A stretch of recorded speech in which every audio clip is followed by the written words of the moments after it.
Franco juga kita akan jalan-jalan ke salah satu gedung pos lawas ibu kota. Iya betul, kita bisa berwisata sambil nostalgia melihat surat menyurat melalui pos yang pernah berjaya di masanya. Atau saksikan koleksi perangko di Galeri Filateli, ribuan perangko unik dan langka ada di sana.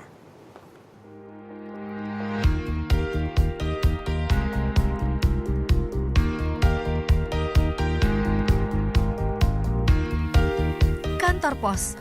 Popularitas kantor jasa surat menyurat ini sempat surut dalam kurun waktu 10 tahun ini. Perkembangan teknologi pesan pendek dan sosial media menyurutkan minat masyarakat memilih surat jadi media kirim kabar. Perlahan namun pasti, kantor pos kian dibutuhkan.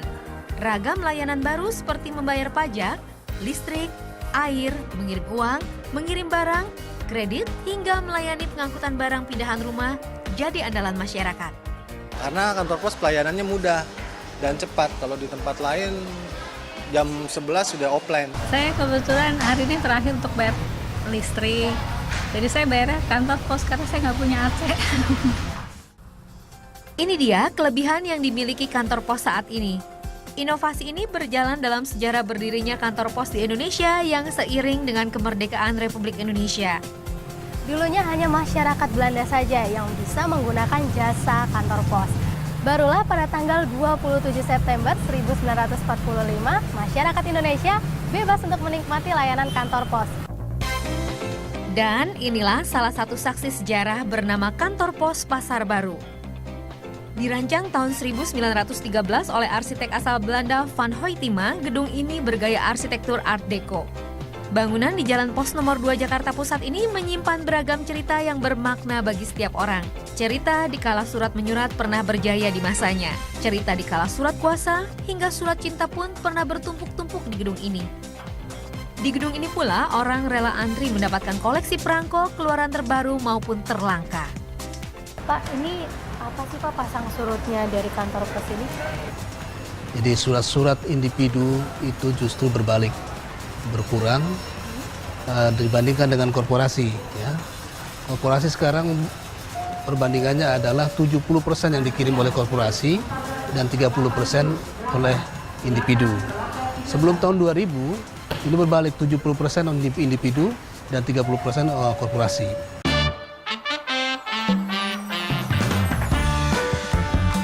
Saatnya berkunjung ke Galeri Filateli. Di sini ribuan koleksi perangko bisa kita lihat. Ada perangko shio, perangko flora dan fauna, perangko bersama dengan negara lain, cerita rakyat, dan perangko lainnya yang unik dan langka. Ada pula benda-benda pos zaman dulu, seperti bis surat dan ATM label stamp atau mesin perangko label pertama yang digunakan pada 3 Oktober 1994. Koleksi-koleksi unik dan langka ini pula yang jadi magnet pengunjung untuk datang dan kenali produk pos. Banyak aneka-aneka macam perangko, ya kan? Apalagi gambar-gambarnya ada yang bagus-bagus, cakep-cakep, kan? Ada flora, fauna, dan sebagainya. Makanya saya sering ke sini. Nah, ini nih yang bikin saya tambah betah. Ada layanan unik dari PT Pos Indonesia bernama Prisma atau perangko identitas milik Anda. Diresmikan pada tahun 2000, perangko ini bisa bergambar apa saja sesuai dengan permintaan. Caranya cukup foto langsung di tempat, lalu beri data foto Anda. Setelah edit dan cetak, tunggu 5 menit, perangko foto pribadi langsung jadi. Perangko Prisma bisa dipakai untuk mengirim surat. Selain sah dan asli, Prisma memenuhi aspek perangko, yaitu bernominal dan tertera nama negara yang mengeluarkan. Sudah jadi perangkonya. Wah, udah jadi ya Mas? Bagus banget. Hanya dengan Rp28.000 saja saya sudah bisa mendapatkan 8 perangko bergambar wajah saya. Dan perangko bergambar wajah saya ini bisa dikirim sampai ke luar negeri. Makasih ya Mas ya. Puas punya Prisma, jangan lupa sempatkan melihat perangko dalam bentuk filateli kreatif ini.